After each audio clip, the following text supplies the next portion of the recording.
Hello बच्चों, मैं गौरव शर्मा स्वागत करता हूं आप सभी लोगों का स्टडी अल्फा के यूट्यूब चैनल पर। तो बच्चा, आज हम क्लास 12th का लेक्चर नंबर 4 हम लोग डिस्कस करेंगे।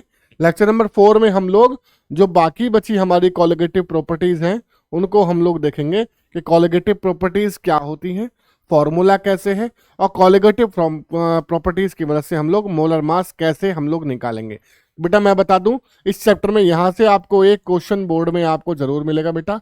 तो इस वीडियो को आप ध्यान से देखिएगा, ठीक है बेटा। और साथ ही साथ हम लोग बाद में इस टॉपिक से रिलेटेड हम लोग क्वेश्चन भी करेंगे, ठीक है बेटा।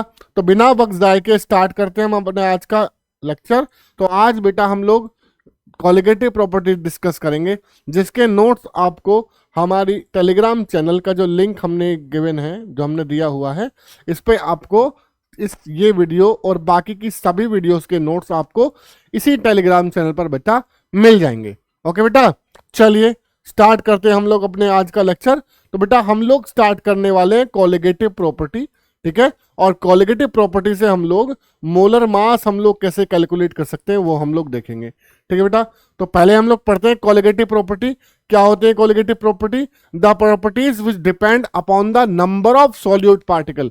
किस पर डिपेंड होती है? Number of solute particle present in a solution are known as a colligative property, ठीक है। तो देखिए ये क्या है बेटा, नंबर ऑफ सॉल्यूट पार्टिकल पर डिपेंडेंट है। वो प्रॉपर्टी जो नंबर ऑफ पार्टिकल पे डिपेंड होती है ना। किस पे डिपेंड होगी? नंबर ऑफ पार्टिकल्स पे, ठीक है। जो हमारे सॉल्यूशन में डिसॉल्व हैं, कितने नंबर ऑफ पार्टिकल डिसॉल्व हैं, इस पे डिपेंड होती है। तो उसको हम लोग कॉलिगेटिव प्रॉपर्टीज कहते हैं। और मेनली हम लोग 4 टाइप्स का कॉलिगेटिव प्रॉपर्टी हम लोग देखेंगे। पहला नंबर पे relative lowering of vapour pressure, दूसरा हम लोग देखेंगे एलिवेशन ऑफ बॉइलिंग पॉइंट, तीसरे पे हम लोग देखेंगे डिप्रेशन ऑफ फ्रीजिंग पॉइंट, और चौथे नंबर पे देखेंगे ऑस्मोटिक प्रेशर। ये 4 कॉलिगेटिव प्रॉपर्टीज हम लोग आज डिस्कस करने वाले हैं, जो कि बहुत ज्यादा इंपॉर्टेंट है। मैं दोबारा कह रहा हूं, बहुत ज्यादा इंपॉर्टेंट है आपके बोर्ड के पॉइंट ऑफ व्यू से। बेटा यहां से क्वेश्चन आपको मिलेगा ही मिलेगा, ठीक है बच्चा, यहां से आपको क्वेश्चन मिलेगा ही, ठीक है बेटा। तो चलिए स्टार्ट करते हैं हम लोग। तो कॉलिगेटिव प्रॉपर्टीज आपको समझ में आ गया होगा क्या बेटा। Colligative properties depends upon the number of solute particle present in the solution are known as a colligative property. यानी कि वो प्रॉपर्टीज जो किस पे डिपेंड होती है, जो होती है आपका नंबर ऑफ सॉल्यूट पार्टिकल पे, कि सॉल्यूट के कितने नंबर ऑफ पार्टिकल हमने इसमें डिसॉल्व किए हैं, जो इस पे डिपेंड होता है उसको हम लोग कॉलिगेटिव प्रॉपर्टीज कहते हैं, ठीक है बेटा। नेक्स्ट देखेंगे कुछ स्पेशल नोट्स हम लोग देख लेते हैं, समझ लेते कुछ चीजों को। क्या P not minus P S जो होता है बेटा, दोबारा रिकॉल कर लेते हैं, वैसे हमने पढ़ लिया है पीछे वाले लेक्चर में। P not minus P S जो होगा वो आपका relative lowering of vapour pressure of the solution होगा बेटा, ठीक है। और P not minus P S upon P not जो होगा वो आपका relative lowering in vapour pressure of the solution होगा, ठीक है। टीबी को हम लोग boiling temperature of the solution कहेंगे। और टी बी नॉट ये क्या है बेटा, ये आपका टी नॉट बी, या ये आपका टी नॉट बी जो होगा बेटा वो आपका boiling temperature of pure solvent का होगा। देखिए सॉल्यूशन का है और ये प्योर सॉल्वेंट का है, दोनों में नोट में और टीबी में सिर्फ इतना अंतर है, ठीक है बेटा। तो स्टार्ट करते हैं हम लोग पहली कॉलिगेटिव प्रॉपर्टीज की हेल्प से। हम लोग मोलर मास कैसे कैलकुलेट करेंगे। तो देखिए determination of molar mass from relating lowering in vapours pressure, relative lowering in vapours pressure की हेल्प से हम लोग कैसे डिटेक्ट करेंगे क्या मोलर मास। ये बेटा मोलर मास कब कब डिटेक्ट कर रहे हैं हम लोग? राउल्ट लॉ हमने पढ़े थे, नॉन वोलेटाइल और वोलेटाइल की में सॉल्यूट में, कि वोलेटाइल सॉल्यूट मिलाएंगे तब क्या होगा राउल्ट्स लॉ, और नॉन वोलेटाइल सॉल्यूट मिलाएंगे तब क्या होगा। तो अभी हम देख रहे हैं from Raoult's law solution containing non volatile solute. हमने सॉल्यूशन में एक ऐसा हम सॉल्यूट मिलाया है जो कैसा है, नॉन वोलेटाइल है। तो हम जानते हैं क्या, P naught minus P S upon P naught x solute, ठीक है बेटा, ठीक है। किसके मोल फ्रैक्शन है? सॉल्यूट के मोल फ्रैक्शन है। मोल फ्रैक्शन का फॉर्मूला हमने नीचे खोला हुआ है, क्या, P naught minus P S upon P naught. Mole fraction का फॉर्मूला खोलेंगे N solute upon N solute plus N solution, यानी कि number of moles of solute divided by number moles of total solution, ठीक है। तो P naught minus P S upon P naught, यहाँ पे देखिए N solute upon N solvent, ठीक है। सॉल्वेंट क्यों? क्या आपका सॉल्यूट के कहाँ गए? क्योंकि अगर हम सॉल्यूशन की बात करें ना बेटा, अगर हम पूरे सॉल्यूशन की बात करते हैं तो हमने देखा, हम लोग कॉलिगेटिव प्रॉपर्टी पढ़ रहे हैं, और कॉलिगेटिव प्रॉपर्टी में वो प्रॉपर्टीज होती हैं जो सॉल्यूट के पार्टिकल्स पे डिपेंड होती हैं। तो अगर हम पार्टिकल सॉल्यूशन में, पूरे सॉल्यूशन में देखें कि सॉल्यूट के पार्टिकल कितने हैं, तो बेटा वो बहुत थोड़े होते हैं, बहुत कम होते हैं, इसलिए हम उसको छोड़ देते हैं।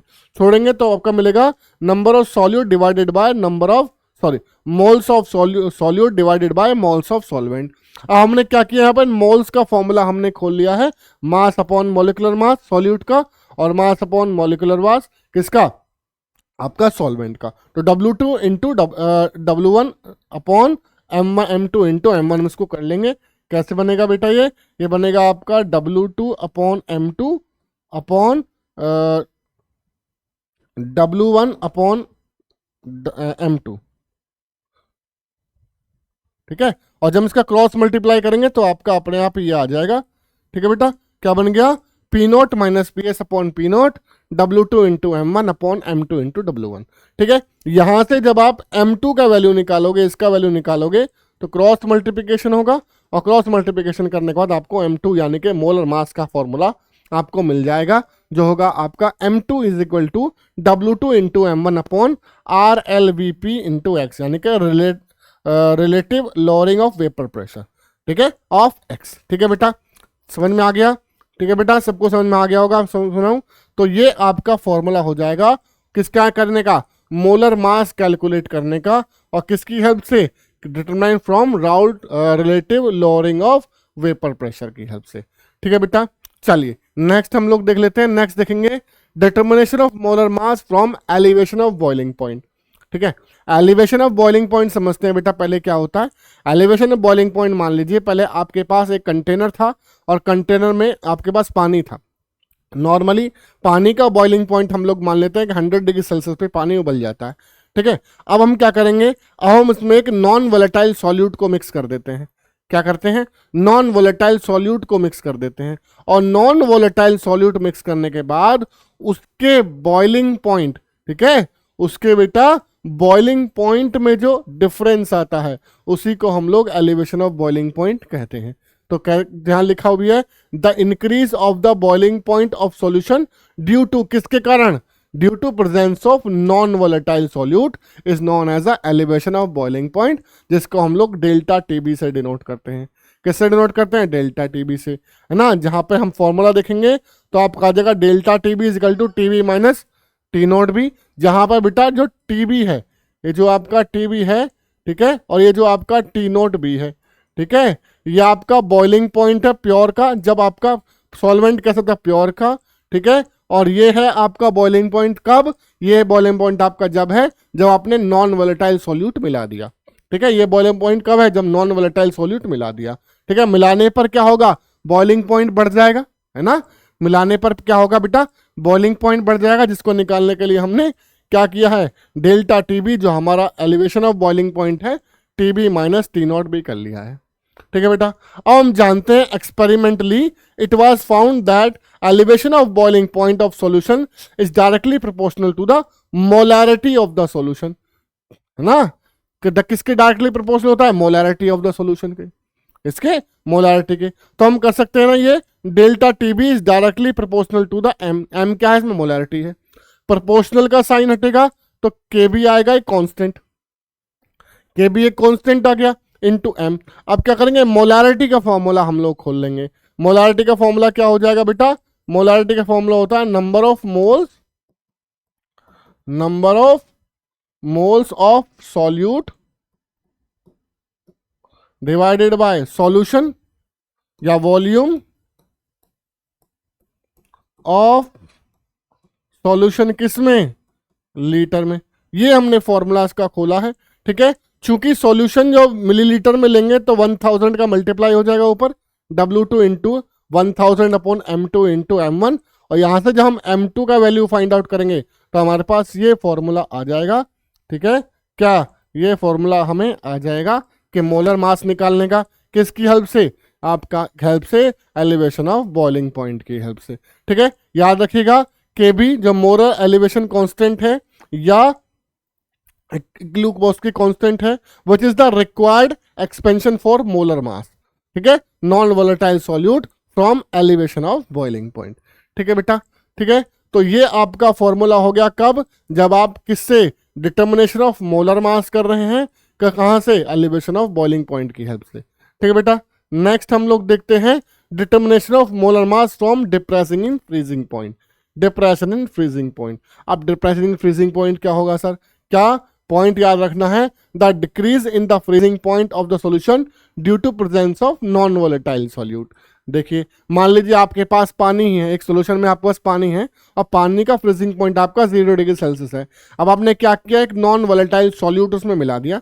तो नॉन वोलेटाइल सॉल्यूट मिलाने के बाद उसके फ्रीजिंग पॉइंट में जो कमी आएगी, है ना, उसको हम लोग क्या कहेंगे, उसको हम लोग डिप्रेशन इन फ्रीजिंग पॉइंट कहेंगे। ठीक है, जैसे कि इसको हम लोग किससे रिप्रेजेंट करते हैं, डेल्टा टी एफ से रिप्रेजेंट करते हैं, where delta T F is equal to T F minus T F naught. जो टी एफ क्या है, टी एफ आपका नॉन वोलेटाइल सॉल्यूट मिलाने के बाद का टेम्परेचर, और टी एफ नॉट क्या है कि नॉन वोलेटाइल सॉल्यूट मिलाने से पहले जो सॉल्वेंट का फ्रीजिंग पॉइंट था, ये वे है।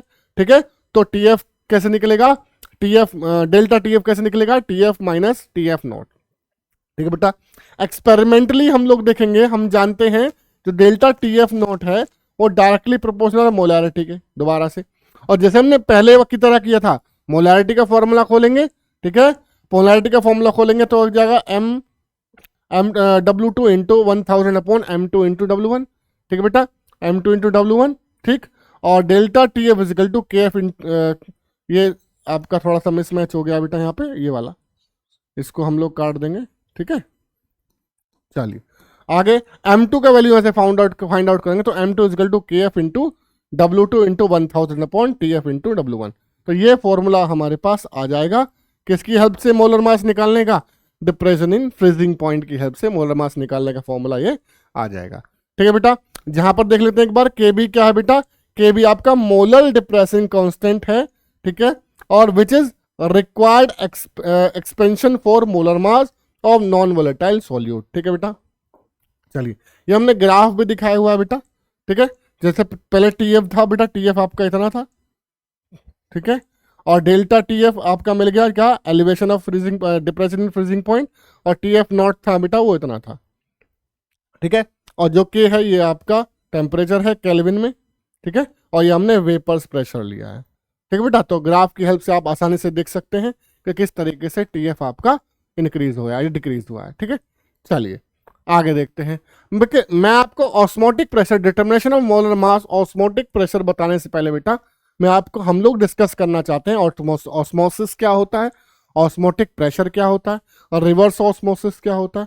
ठीक है, हम लोग पहले इसको डिस्कस कर लेते हैं, इसको मैं बाद में आपको कराऊंगा। तो पहले देख लेते हैं हम लोग ऑस्मोसिस क्या होता है। ठीक है बेटा, ऑस्मोसिस को जानेंगे, the spontaneous flow of solvent molecules toward the solution side. क्या सॉल्वेंट के मॉलिक्यूल्स जा रहे हैं कहाँ, सॉल्वेंट साइड में। वहन कब, जब both are separated by semi permeable membrane, जब दोनों सॉल्यूशंस को आप लोग क्या कर दें, सेमी परमेबल मेम्ब्रेन की सहायता से आप उसको अलग कर दें। जैसे हमारे पास एक कंटेनर है, ठीक है, कंटेनर में, और यहां हमने क्या किया है, यहां हमने एक सेमी परमेबल मेम्ब्रेन हम उसको लगा देते हैं। ठीक है, क्या करते हैं हम लोग, सेमी परमेबल मेम्ब्रेन हम उसको यहां लगा देते हैं। ठीक है, अब देखिए कलर में चेंज कर लेता हूं। ठीक है, क्या किया हमने, हमने सेमी परमेबल मेम्ब्रेन बेटा लगा देते हैं यहाँ पे।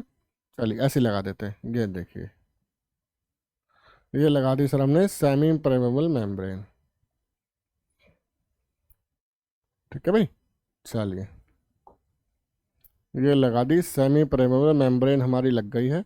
और एक तरफ क्या है बेटा, एक तरफ आपका सॉल्यूशन है और एक तरफ आपका सॉल्वेंट है। ठीक है, तो ये लीजिए। ठीक है, एक तरफ आपका सॉल्यूशन हो जाएगा और एक तरफ आपका सॉल्वेंट हो जाएगा। ठीक है, चलिए ठीक है भाई, तो हमने इस डेफिनेशन में जो देखा है बेटा, स्पॉन्टेनियस फ्लो हो रहा है। क्या फ्लो हो रहा है बेटा, सॉल्वेंट फ्लो हो रहा है। क्या, सॉल्वेंट मॉलिक्यूल्स फ्लो हो रहे हैं। किस तरफ फ्लो हो रहे हैं, सॉल्यूशन साइड में। तो अगर मैं कहूं कि ये जो है बेटा, अगर मैं आपसे कहूं कि हमारा जो ये है, ये आपका सॉल्वेंट है, क्या हो जाएगा, सॉल्वेंट है, ठीक है, और ये आपका क्या है, ये आपका सॉल्यूशन है, सॉल्यूशन। तो सॉल्वेंट साइड से सॉल्यूशन में जो बेटा फ्लो होगा, सॉल्वेंट साइड से सॉल्यूशन जो फ्लो हो जाएंगे किससे, थ्रू द एसपीएम, एसपीएम मतलब सेमी परमेबल मेम्ब्रेन। अब सर आप कहोगे कि सर एसपीएम क्या होता है, सेमी परमेबल मेम्ब्रेन क्या होता है? तो बेटा हम लोग हमारे सिलेबस में 3 टाइप के मेम्ब्रेन हम लोग पढ़ते हैं, ठीक है। एक होता है आपका प्रेमेबल मेम्ब्रेन, एक होता है सेमी परमेबल मेम्ब्रेन, ठीक है, और एक होता है नॉन परमेबल मेम्ब्रेन, जिसमें से ना तो सॉल्यूट के पार्टिकल्स जा पाते हैं और ना सॉल्वेंट के। ये प्रेमेबल मेम्ब्रेन है, प्रेमेबल मेम्ब्रेन के थ्रू में इससे बेटा होकर के सॉल्यूट और सॉल्वेंट दोनों के पार्टिकल्स फ्लो कर सकते हैं इसके थ्रू। या एसपीएम जो होता है बेटा, एसपीएम के थ्रू बेटा सिर्फ सॉल्वेंट के पार्टिकल्स ही जा सकते हैं इसके आर पार, ठीक है बेटा। तो इस तरीके से हम लोग एक मेम्ब्रेन लगाते हैं एसपीएम, सेमी परमेबल मेम्ब्रेन, जहां से क्या होता है, सॉल्वेंट के पार्टिकल जो है बेटा सॉल्यूशन साइड की तरफ मूव करना चालू कर देते हैं। As separated by the semi permeable membrane is called osmosis. और जो इनका मूवमेंट है, इनके मूवमेंट को ही हम लोग ऑस्मोसिस कहते हैं। क्या कहते हैं बेटा, ऑस्मोसिस हम लोग कहते हैं। चलिए आगे हम लोग देख लेते हैं। नेक्स्ट देखते हैं हम लोग ऑस्मोटिक प्रेशर। ऑस्मोसिस हमने समझ लिया, अब ऑस्मोटिक प्रेशर क्या होता है वो देखते हैं, ठीक है। तो the excess pressure which must be applied on the solution side in order to stop osmotic process, ठीक है। क्या बेटा देखिए, कहाँ पे सॉल्यूशन साइड हम लोग अप्लाई कर रहे हैं, ठीक है। तो वो क्या करेंगे, मैं दोबारा से पीछे वाले स्लाइड पे आ रहा हूं। अब हम क्या करेंगे, क्या करना है, हमें प्रेशर अप्लाई करना है, किस साइड करना है, सॉल्यूशन साइड, ठीक है। आप लोग जानते हैं बेटा कि हम अभी क्या है, अभी आपका ऑस्मोसिस हो रहा है। अगर हम लोग सॉल्यूशन साइड में, इस वाले साइड में कुछ प्रेशर अप्लाई कर दें, इस वाले साइड में कुछ प्रेशर अप्लाई कर देते हैं बेटा, तो प्रेशर अप्लाई करने के बाद जो फ्लो ऑफ सॉल्वेंट है, जो सॉल्वेंट फ्लो उधर कर रहा है, फ्लो ऑफ सॉल्वेंट जो है बेटा वो स्टॉप हो जाएगा। क्या हो जाएगा, स्टॉप हो जाएगा। मतलब सॉल्वेंट जो है, जो सॉल्यूशन साइड आ रहा है through the semi permeable membrane, ये आना बंद हो जाएगा, ठीक है, ये आना बंद हो जाएगा। और उसी प्रेशर को हम लोग क्या कहेंगे, ऑस्मोटिक प्रेशर कहेंगे। उसी प्रेशर को हम लोग ऑस्मोटिक प्रेशर कहेंगे। तो स्टॉप ऑस्मोसिस प्रोसेस, ठीक है, जहां ब्रैकेट में भी लिख दिया, the flow of solvent toward the solution side when both are separated by semi permeable membrane is known as a osmotic pressure. तो उस प्रेशर को हम लोग ऑस्मोटिक प्रेशर कहेंगे, ठीक है बेटा। चलिए अब देखिए आगे हम लोग देख लेते हैं रिवर्स ऑस्मोसिस क्या होगा। जैसे आपका ऑस्मोसिस प्रेशर था, उसी तरीके से आपको रिवर्स ऑस्मोसिस देखना है। क्या, when A pressure larger than the osmotic pressure, अगर हम प्रेशर को उसके ऑस्मोटिक प्रेशर से ज्यादा कर दें, प्रेशर बढ़ा दें, is applied on the solution side, कहां पे, सॉल्यूशन साइड में, then pure solvent flow out of the solution through the semi permeable membrane, this process is called reverse osmosis. तो क्या, जो प्योर सॉल्वेंट है, जो सॉल्यूशन वाली साइड में जो प्योर सॉल्वेंट है, वो सॉल्यूशन से बाहर निकलना स्टार्ट हो जाएगा, और इसी को हम लोग रिवर्स ऑस्मोसिस कहेंगे, ठीक है। डायग्राम की हेल्प से देख लेते हैं बेटा, यहाँ पे दोबारा आ जाएंगे।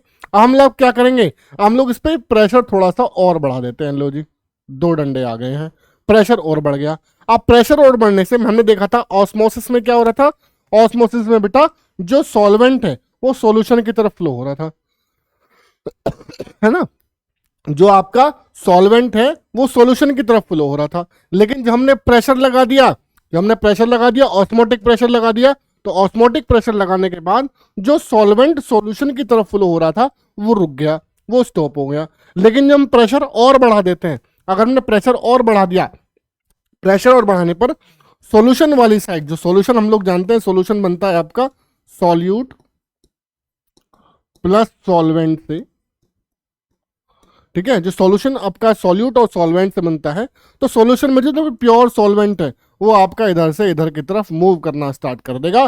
तो इसी को हम लोग कहते हैं रिवर्स ऑस्मोसिस। क्या कहेंगे बेटा इसको, इसी को हम लोग रिवर्स ऑस्मोसिस कहते हैं, ठीक है बेटा। चलिए आगे ये देख लेते हैं, the two solution having same osmotic pressure. अगर आपके पास 2 सॉल्यूशन ऐसे हैं जिनका ऑस्मोटिक प्रेशर कैसा है, बिल्कुल सेम है, the given temperature is called isotonic solution. तो ऐसे सॉल्यूशंस को हम लोग आइसोटोनिक सॉल्यूशन कहेंगे। कब? तो दो सॉल्यूशन है और दोनों सॉल्यूशन का बेटा जो ऑस्मोटिक प्रेशर है वो कैसा है? सेम है। तो ऐसे सॉल्यूशन को आइसोटोनिक सॉल्यूशन। आगे देखते हैं, आउट ऑफ टू, उन दोनों में से अगर किसी एक सॉल्यूशन का ऑस्मोटिक प्रेशर हायर है देन द अदर, दूसरे से एक आपके पास सॉल्यूशन है उसका जो ऑस्मोटिक प्रेशर अगर दूसरे से ज्यादा है, ठीक है, हायर है, तो हम कहेंगे कि वो हाइपोटोनिक सॉल्यूशन है। ठीक है, और जो दूसरा वाला सॉल्यूशन हो जाएगा वो आपका हाइपोटोनिक सॉल्यूशन हो जाएगा। ठीक है बेटा, यही होता है आपका हाइपरटोनिक सॉल्यूशन और हाइपोटोनिक सॉल्यूशन और आइसोटोनिक सॉल्यूशन। ठीक है, डेफिनेशन इंपॉर्टेंट है बेटा, आप इनको अच्छे से समझ लें। ठीक है बेटा, आइसोटोनिक सॉल्यूशन, हाइपोटोनिक सॉल्यूशन और आइसोटोनिक सॉल्यूशन। ठीक है, अब हम चलते हैं अपने उसी जगह पर जहां हमें निकालना था मोलर मास ऑस्मोटिक प्रेशर से। देखिए बेटा, अब आप ऑस्मोटिक प्रेशर आसानी से समझ गए हैं, है ना, जो फ्लोइंग ऑफ सॉल्वेंट को रोक दे, है ना, अब जो ऑस्मोसिस के प्रोसेस को रोक दे उसको ऑस्मोटिक प्रेशर कहते हैं। ठीक है, अब देखते हैं, the stop the flow of pure solvent toward the solution side when both are separated by the semi permeable membrane, it's called osmotic pressure. है ना, यही तो हमने पढ़ा था ऑस्मोटिक प्रेशर का डेफिनेशन। और रिप्रेजेंट किसको करेंगे? इसको पाई से। तो फॉर्मूला क्या होता है इसका? Pi is equal to C R T. क्या होगा? Pi is equal to C R T. C is the concentration, ठीक है, आर आपका यूनिवर्सल गैस कांस्टेंट है और टी आपका इसमें टेम्परेचर है। ठीक है, हमने क्या किया? कंसंट्रेशन का फॉर्मूला हमने खोल दिया, नंबर ऑफ मोल्स या moles of solute divided by volume, n upon V कर लिया। वी का मल्टीप्लाई हमने 1 करके, वी का मल्टीप्लाई आपका इधर हो गया, तो pi into V equal to n into R T. ठीक है, नंबर ऑफ मोल्स को खोल दिया, क्या? मास अपॉन मॉलिक्यूलर मास में ये रहा बेटा, मास अपॉन मॉलिक्यूलर मास में हमने खोल दिया। ठीक है, और यहां से जब हम लोग W2 की वैल्यू निकालेंगे तो आपको बस ये फॉर्मूला आपके पास आ जाएगा, सॉरी M2 का वैल्यू आप निकालेंगे तो ये फॉर्मूला आपको मिलेगा, M2 equal to W2 into R T upon pi V. ठीक है, which is the required expression for molar mass from non volatile solute from the osmotic pressure. ठीक है बेटा, ये डायग्राम आपका वही डायग्राम है जैसे मैंने आपको समझाया था। ये इनिशियल स्टेट है जिसमें सॉल्यूट और सॉल्वेंट है, यहाँ पर सिर्फ सॉल्वेंट है। ठीक है, यहाँ पे क्या होगा? ये सेमी परमेबल मेम्ब्रेन आपका बीच में लगाई हुई है, तो यहाँ से क्या हो जाएगा? फ्लोइंग ऑफ सॉल्वेंट इधर से इधर आपको जाने लगेगा। ठीक है, लेकिन जब हम इस पे ऑस्मोटिक प्रेशर लगा देते हैं तो फ्लोइंग ऑफ सॉल्वेंट क्या करेगा? रुक जाएगा। लेकिन रिवर्स ऑस्मोसिस में क्या हो जाएगा? जो सॉल्वेंट साइड से जो सॉल्वेंट है, सॉरी सॉल्यूशन साइड से सॉल्वेंट है, वो उधर की तरफ जाना स्टार्ट हो जाएगा। ठीक है बेटा, ये मैं आपको समझा चुका हूं पहले से ही, किसमें? आपका ऑस्मोसिस में, ऑस्मोटिक प्रेशर में और रिवर्स ऑस्मोसिस में, ये हम पहले से ही समझ चुके हैं। ठीक है, ये मैंने आपको बता दिया है, ये हो गया है, ये भी हो गया और ये भी हो गया। अब बात करेंगे हम लोग एबनॉर्मल मोलर मास की। एबनॉर्मल मोलर मास बेटा क्या होता है? एबनॉर्मल मोलर मास हम लोग देखेंगे क्या? The molar mass calculated on the basis of colligative properties. देखिए, कॉलिगेटिव प्रॉपर्टी जो हमने 4 कॉलिगेटिव प्रॉपर्टीज पढ़ी हैं, उनके द्वारा जो आपका मोलर मास निकाला हुआ होता है वो क्या होता है? जैसे कि हमने 4 प्रॉपर्टीज पढ़ी हैं, as the elevation of boiling point, depression in freezing point, osmotic pressure और relating lowering in vapour pressure. हमने 4 कॉलिगेटिव प्रॉपर्टीज पढ़ी थी अभी। इन चारों कॉलिगेटिव प्रॉपर्टीज में जो बेटा हम लोग एबनॉर्मल जो मोलर मास हम लोग निकालते हैं तो इज आइदर लोअर और higher than the normal value. ठीक है, जो नॉर्मल वैल्यू होती है मोलर मास की, या तो वो उससे ज्यादा होता है या वो उससे कम होता है। ठीक है, तो उसी को हम लोग क्या कहते हैं? As abnormal molar mass. उसी को हम लोग क्या कहते हैं? एबनॉर्मल मोलर मास हम लोग कहते हैं। सर नो, अब इसको करेक्ट कैसे करेंगे सर?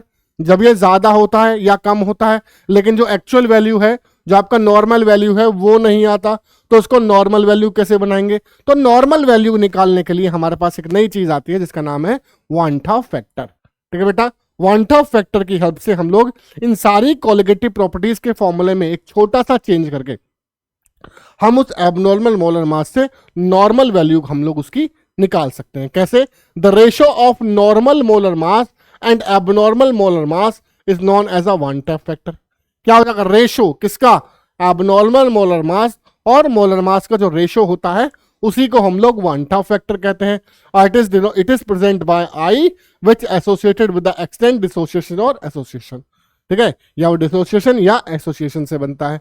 देखिए वांटा फैक्टर जिसको हम लोग आई से नोट करते हैं, फॉर्मूला जैसा कि हमें डेफिनेशन में दिया है, normal molar mass divided by abnormal molar मास, ठीक है, और नॉर्मल मोलर मास को खोल सकते हैं number of moles of particle after association या डिसोसिएशन, ठीक है, या number of moles of particle before association और डिसोसिएशन। तो ये फॉर्मूला आपका वांटा फैक्टर का हो जाएगा। और अगर आप इस वांटा फैक्टर यानी कि आई का मल्टीप्लाई उन चारों कॉलिगेटिव प्रॉपर्टीज की वैल्यूज में कर देते हैं तो आपको नॉर्मल वैल्यू जो है वो आपको मिल जाएगी। जैसे नोट हमने बता दिया है, नोट आपको करना है क्या, इन केस अगर एसोसिएशन कब होगा, एसोसिएशन बेटा जब होगा जब आई का वैल्यू जो होगा 1 से छोटा होगा, ठीक है भाई, यानी कि 1 बड़ा होगा। डिसोसिएशन में बेटा आई का वैल्यू ज्यादा होगा, ठीक है, 1 से, ठीक है। So the colligative properties can be expand in terms of van't factor as relating lowering in vapour pressure. तो हम लोग क्या क्या चेंज कर सकते हैं, ये चेंज करने के बाद यानी कि वांटा फैक्टर के साथ में जो हमारी चारों की चारों कॉलिगेटिव प्रॉपर्टी है उनके फॉर्मूले कैसे हो जाएंगे। तो देखिए पहले रिलेटिंग और लॉरिंग प्रेशर देखते हैं, P naught minus P S upon P is equal to i into n two upon एन1। ये किसका फॉर्मूला हो गया, ये हो गया रिलेटिंग और लॉरिंग प्रेशर में। एलिवेशन ऑफ बॉइलिंग पॉइंट में delta T B equal to i into K B into m, जहां पर एम क्या बेटा मोलैरिटी है, मैंने बताया था आपको, ठीक है। डिप्रेशन एंड फ्रीजिंग पॉइंट में delta K F equal to i into K F into m, जहां पर एम मोलैरिटी है। तो देखिए सबके फॉर्मूले में क्या आ गया, आगे आई जुड़ गया है ना, जो आई क्या है हमारा वांटा फैक्टर है। तो अगर हम इसमें वांटा फैक्टर का मल्टीप्लाई कर देंगे तो हम मोलर मास की नॉर्मल वैल्यू निकाल सकते हैं, ठीक है बेटा। चलिए तो अब बेटा हम अगर बेटा हमारा वीडियो आपको अच्छा लगा हो तो बेटा लाइक करें, हमारी वीडियो को लाइक करें बच्चा, ठीक है। और उसके बाद अगर हमारा चैनल आपको अच्छा लग रहा हो, आपके लिए हेल्पफुल वीडियोस बना रहा हो तो बेटा हमारे चैनल को सब्सक्राइब करें और बेटा बेल आइकन प्रेस करना ना भूलें, जिससे कि आपको हमारी सारी वीडियोस का नोटिफिकेशन ठीक से मिलता रहेगा। तो बच्चा मिलते हैं हम अपनी नेक्स्ट वीडियो में, जिसमें हम लोग सॉल्यूशन चैप्टर के जो भी क्वेश्चंस हैं या प्रीवियस ईयर क्वेश्चन है या एनसीईआरटी क्वेश्चंस हैं उनको हम लोग एक एक करके डिस्कस करेंगे, ठीक है बेटा। तो मिलते हैं हम अपनी नेक्स्ट वीडियो में, तब तक के लिए नमस्कार।